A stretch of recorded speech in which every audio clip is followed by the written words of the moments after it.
Hello and welcome to The Pitch, brought to you by Livewire Markets. I'm Ali Selby and today we're joined by Neuberger Berman's Gabriel to learn how private market investors are navigating a quiet IPO market and what that means for exits. Thanks so much for joining us today, Gabriel. It's awesome to have you on the show. Thank you for having me, Ali. Why are we seeing fewer IPOs today? I would say it is driven by two things, a more uncertain geopolitical environment as well as a softer macro backdrop. So we do see a lot of public market volatility, and that has led to a lot of companies not choosing to go for an IPO just because they don't see the optimal pricing, or they do not expect the prices or the share price to trade in the way that they would like it to, which is why it's been a rather subdued IPO markets over the last 12 to 18 months. Do private companies really need to go to public markets for capital anymore? I would say that is one source of capital, right? But there remains other options for them to raise capital. And one of the areas that they could raise capital from is really from private investors or private equity investors. So I think that provides a good alternative to the public markets. And of course, if you're a listed company, there are all sorts of obligations, all sorts of scrutiny. And there's that share price that you probably have to watch and manage. So you don't get all these pressures if you remain as a private enterprise, which is why when we looked at the trends, at least in the US market, we see an inverse relationship between privately held and publicly listed companies. So we do see the number of private companies gradually step up over time, and it's the opposite trend for publicly listed companies. And we feel that that's a good dynamic because it does create a larger addressable market for private equity investors to be selective and to invest into.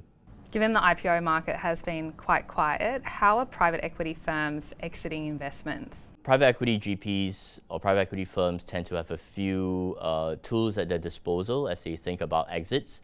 So IPOs obviously would be one potential route, but there are two other routes that I see most commonly. The second would be a sale of the asset to another private equity sponsor, and that's particularly prevalent in the small mid-cap space.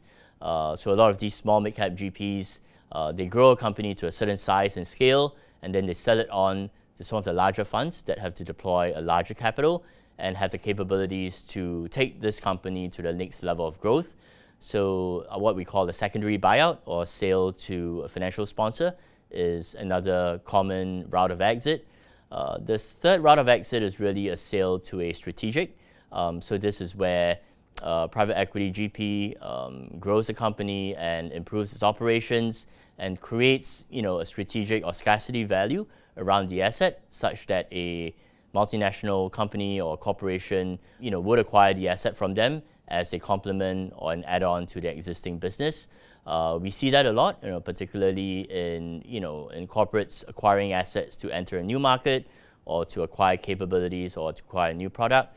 So a sale to corporate is one of the other common exit routes for private equity sponsors. Given that some of these innovative companies no longer need to come to public markets for capital, are there more growth opportunities in private markets?